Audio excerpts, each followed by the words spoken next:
Hi, everybody. The topics for today is Malthusian growth in homogeneous unstructured population.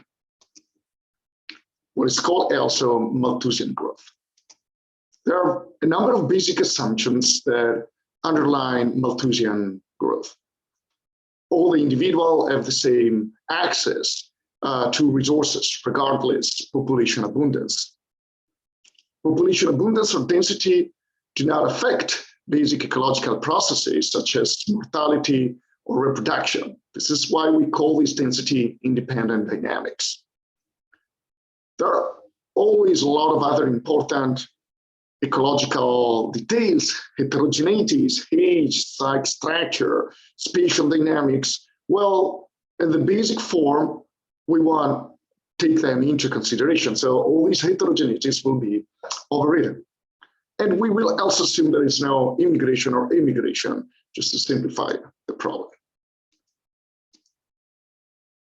We're going to look at the problem in two different frameworks. These two frameworks are discrete time dynamics and continuous time dynamics. We'll clarify right away what we mean instead. So let's start with discrete time dynamics. The assumption here is that there is a synchronous reproduction. That means all the individuals in the population reproduce at the same time or in the same season. So they are synchronized, and what we also would refer to as a pulse birth in mathematical terms. We will also make an assumption of a pre-birth census. So we will count individuals just before reproduction.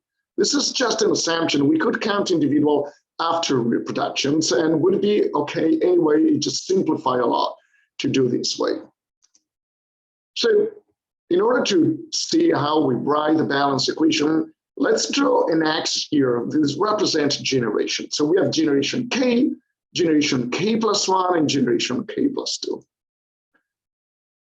We assume pre-birth census. So we count individual right after there is reproduction, is synchronized or happen in the same season.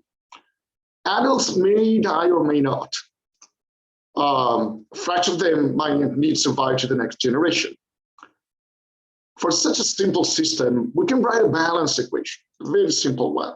The number of individuals in the generation K plus 1 is equal to the number of individuals in the generation K plus birth minus death. Let's just look at an example. That's probably the easiest way to understand how it works. We're going to take as a case study the discrete dynamics. It's a Semelparous population. They reproduce only once and then they die. We assume here, by and large, that fecundity is about 1 million eggs per female. We will assume the sex ratios is roughly balanced 1 to 1. We'll assume that age of reproduction is about 1 year, now plasticity. And then we'll assume that survival of eggs to hatchling is equal to 10 to the power of minus 3. So 1 over 1,000 eggs will make it to hatchling. Survival from hatchling to juveniles is 1 over 100. And survival from juveniles to reproductive adults a year later is roughly 23%. Well, let's write the equation describing the population dynamic. You should pause the video and try to do that on your own. For the sake of the class moving forward, and we can see that we can write and say the number of individuals in the generation K plus 1 is equal to the number of individuals in generation K, because the sex ratios is 1 to 1, half on average are female.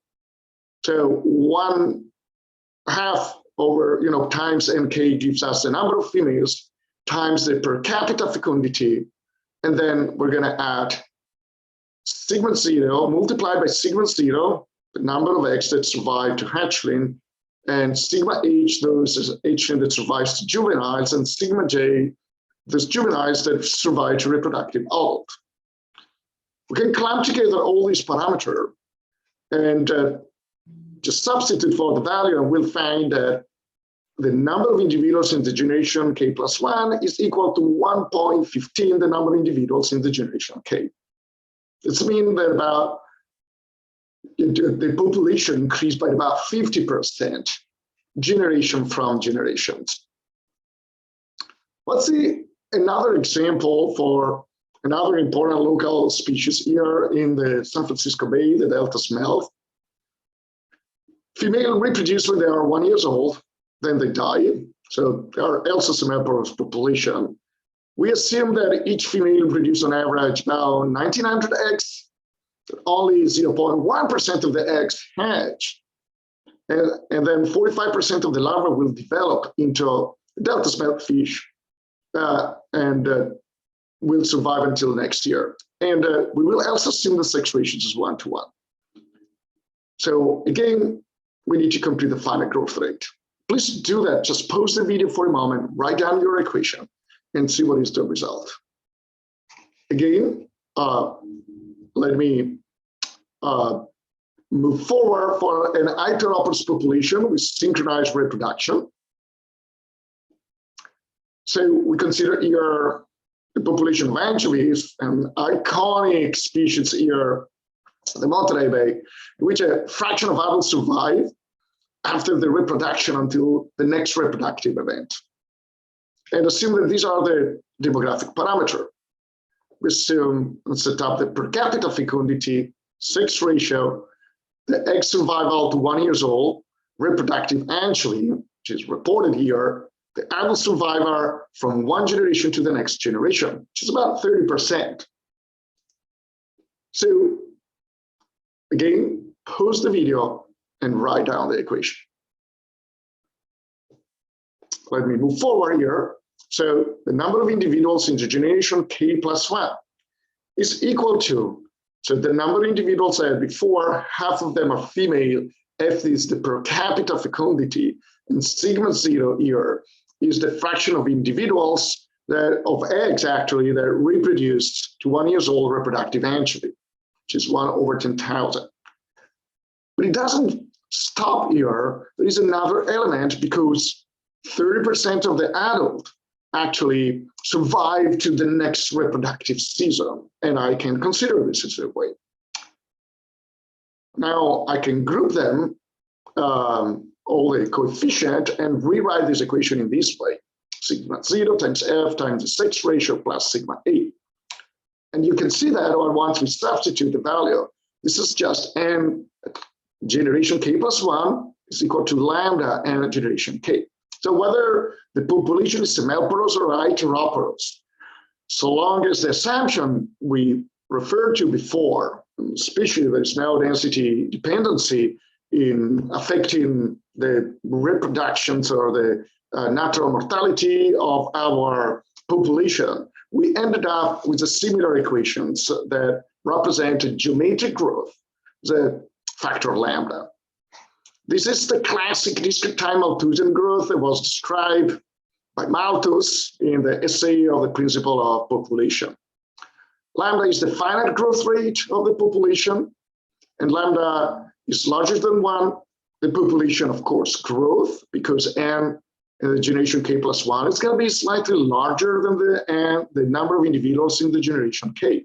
If lambda is more than 1, on the other hand, the population is deemed to decline in the long run. Another element that we can see is that this is a recursive equation, right? So we can write that n1 is equal to lambda n0, and n2 is equal to lambda n1. But then I can substitute this into this equation, and I get lambda times lambda n0, which makes lambda square n0. And n3 is equal to lambda n2. And then I can substitute the values of n2, which is lambda square times lambda to the power of 3 times 0. Well, we could keep going on, but clearly see that the number of individuals in the generation k is equal to lambda to the power of k times the number of individuals at the beginning of our simulation time. Now, we're going to do an exercise that you can check on your own, and we'll do that together in class. In this exercise, we assume to describe the geometric growth of the lionfish. It's a fish native of the Indo-Pacific that was introduced in the Atlantic in early 1990s. Beautiful fish, voracious. Its distribution has expanded remarkably along the Atlantic coast, and its growth can be assumed by and large, and certainly in the first decade and longer, as a geometric growth. It's a voracious eater, highly fecund, has a fast range expansion after introduction, and adaptable to different environments, the perfect invader. So in this case, we have other marine biologists who studied the population and found that the final growth rate of the population is about 1.12, a 12% growth from year to year. And the current number of individuals per hectare, continental shelf, is about 20, which is an estimate derived from another work. And assuming geometric growth, what I'm asking you to do, using the for-looping R to calculate lionfish density 1 year from now, 2 years from now, and n years from now, like 100 years from now, if we project that the growth will still be Malthusian for such a long time. What I really want you to look at that, how many years will it take the population to double, or for instance, to exhibit a tenfold increase. And other things I'm going to ask you is to plot this result as a function of time, first in the natural scale, and then in a semi-logarithmic scales where you put the logarithm of the abundance on the vertical axis and time on the horizontal axis. So you should pause the video and try to do your exercise. Now, for the sake of our work, we're moving to the next part to address this problem. What is the expected number of generation required for an n-fold increase or decrease if lambda is smaller than 1, of course, of the population from its initial site? Well, let's go back to the definition. So we want to know how long, what generation k is, how long it's going to take for the population to become n times larger than initial site. Now, we have also seen that nk can be written also as a function of n0 as lambda to the power of k times n0. So I can divide each member of this equation by n0, and I ended up with n equal to lambda to the power of k. Now, this is pretty easy. I'm going to take the logarithm of both the left-hand side and the right-hand side, and using the properties of logarithms. So the logarithms of lambda to the power of k is equal to k times the logarithm of lambda. This is equal to logarithm of n, which is the n-fold increase, whatever it is. So basically, we can easily find that the number of generation on average that are required for the population to increase n times with respect to the initial size, it's the logarithm on n divided by the logarithm of lambda. Okay. Now, as an exercise, you can plot the population abundance as a function of generation k in the case of the Helmholtz square. Assume that the initial number is equal to 100. And this is what you should get, right? It's this geometric growth from generation to generation. I asked you before to do the same plot by using a semi-logarithmic scale that is plot for the logarithm of the abundance. Okay, and when you do that, what I actually get is something like this, which, as you can see here, is turned out to be actually a quite straight line. This is interesting, and why this is the case, we can see that here. We've seen that n, the generation case, is equal to lambda to the power of k times n0. Once more, I can take the logarithms of the left-hand side and the right-hand side and use the properties of logarithms to write down. So this is a product. So the product of lambda, of the logarithm of lambda to the power of k times 0 is equal to the logarithm of lambda to the power of k plus the logarithm of 0. And I can write the logarithm of the lambda to the power of k as k times the logarithm of lambda. Now look at this equation here. This is a linear equation of the type y is equal to ax plus b, where y is the logarithm of nk, okay, a is the logarithm of lambda, and b is the logarithm of the initial size of the population. And if we use y as a function of x is equal to k. So what I'm going to ask you now is to use these properties to estimate the finite growth rate of the population from a time series of population size. Well, we're going to do that. You should do that on your own first. Proposing this video, then we're going to do that together in class. Is to take this data that's been gathered by Lubina and Simon Levine on a paper of 1988, where using different sources, they reconstructed the abundance of sea otter for a very long time. We're going to use the first part of the time series from 1938 to 1974. And what I'm asking you to plot this data as a function of time, to plot the data on a semi-logarithmic scale, to estimate the finite growth rate of this population, and then estimate how many years it takes for the population to double under these circumstances. With this, we end the first part of this class today, which was Malthusian growth for the case of discrete time and synchronous reproduction. And I want to look now to the Malthusian growth in continuous time. Here, the assumption is only slightly different. In this case, you assume there is a synchronous reproduction, is a continuous flows of birth. And there are, of course, overlapping generation. And the approach we're going to use is actually the same. We're going to define the birth-death balance equation on a small interval in this case. Before, for discrete time, for synchronous reproduction, it was easy to identify the generation, right? You know, we were using the reproductive season to mark generation after generation in time. In this case, we're going to draw, you know, the axis of time, and we're going to identify, you know, two time points, time t and time t plus del dt, so plus a small interval. And we have number of individuals at time t and number of individuals at time t plus dt. So what we need to do is to simply write another balance equation. So this is our graph before, and the balance equation, it's going to be similar. The number of individuals at time t plus dt is equal to the number of individuals that I add at the beginning of this interval, plus the birth during this interval, minus the death during this interval, the individuals that are lost because of natural mortality or any other cause. Now, let's make the following assumption. It's pretty logic, right? So the number of births I have in that time interval, well, it depends the absolute number of births. Well, first of all, how many individuals I have to begin with, and this is empty, okay? And then depends what is the instantaneous fecundity rate of these individuals. And I describe this with the Greek letter nu, which account already for sex ratio, just to simplify the problem.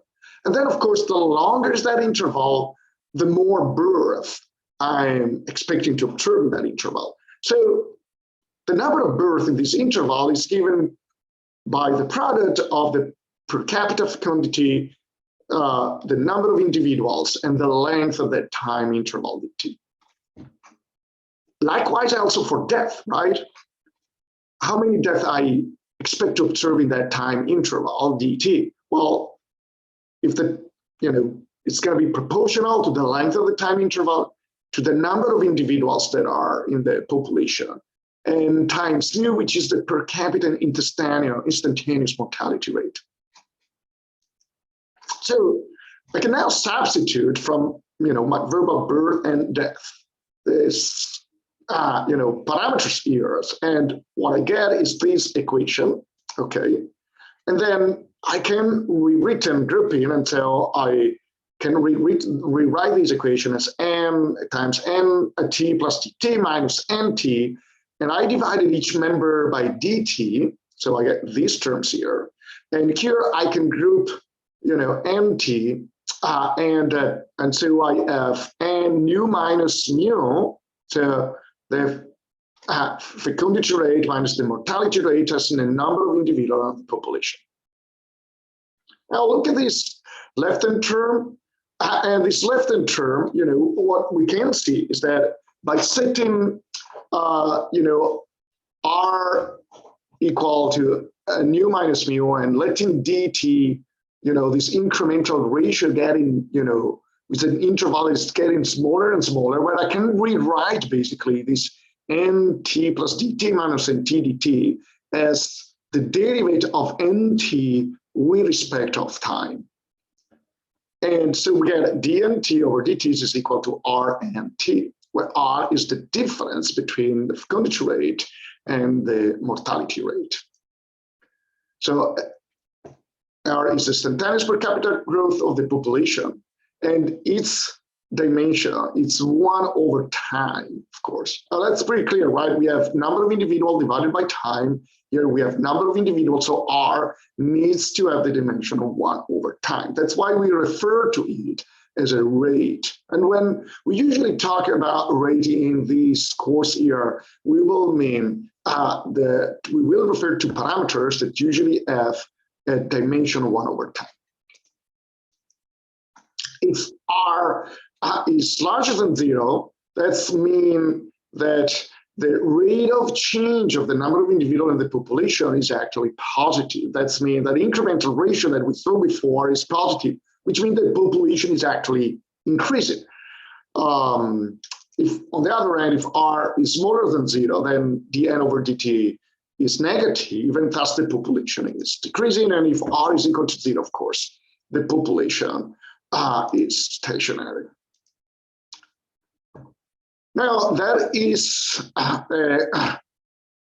differential equations, and we might want to integrate. So we take this equation and we integrate by separating the variables. So we get dn over nt is equal to r times dt. We integrate between 0 and capital T, the time.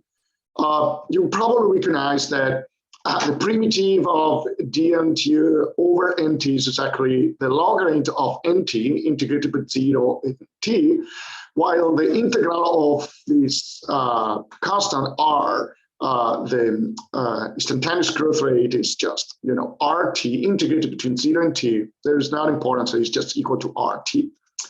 And then when I substitute the extreme of the integration interval, and then I take the exponent of the left-hand side and the right-hand side, what I get is the number of individuals times t is equal to the number of individuals I initially added the population at time t equal to 0 to e to the power of rt. Okay. So you can see here basically that on a natural scale, if the r is smaller than 0, that's mean the population exponentially decreasing in time. And if it's r is larger than 0, is exponentially increasing in time. And if we plot the same dynamics on a semi-logarithmic scale, where we're using the logarithm of the abundance on the vertical axis, this is what we get. That is the equation of a straight line. So will be represented by the straight decreasing line if r is negative, and a straight increasing line if r is positive. We close this exercise, and we're going to do that by computing population growth rate for the loggerhead C-turtle nesting data that is present on the course website. I'm going to repeat that for to compute the growth rate of increase of the gray seal population in Sable Island in Nova Scotia. And I want to conclude that as another interesting exercise. We'll do that in the class together. That is related to basic life histories, traits, and especially the classic trade-off that exist. And one of the most classical one, there's common debate on life history strategies, is whether it is worth producing many small offspring, each with small probability of surviving to the juvenile adult stage, or fewer larger offspring, each with relevant probability of surviving. We try to analyze this problem by using a simple demographic model of the Semelparous asexual population. So that's easier, so we don't have to deal with the sex ratio. And what we're going to do that, we're assuming that delta is the biomass in grams devoted to reproduction, that X is the body biomass of each offspring, and therefore the number of offspring produced by an adult individual would be delta divided by X. We will assume that offspring smaller than gamma grams are too small and they just died. And offspring that are larger than gamma grams have the following chance of survival. It's an increasing and saturating fraction that is represented by this equation here. we will further assume that the natural selection will favor population with the highest growth rate. We're going to give, use this parameter. Delta is 100 grams, alpha is equal to 0.1, gamma is 10 to the power minus 4, and beta is equal to 10 to the power 4. I'm asking you to compute numerically, and if you're able, do that analytically, the optimal body mass of offspring and the corresponding number of offspring. I'll stop here, and I'm looking forward to discuss this problem with you guys in the class. Thank you very much for your attention.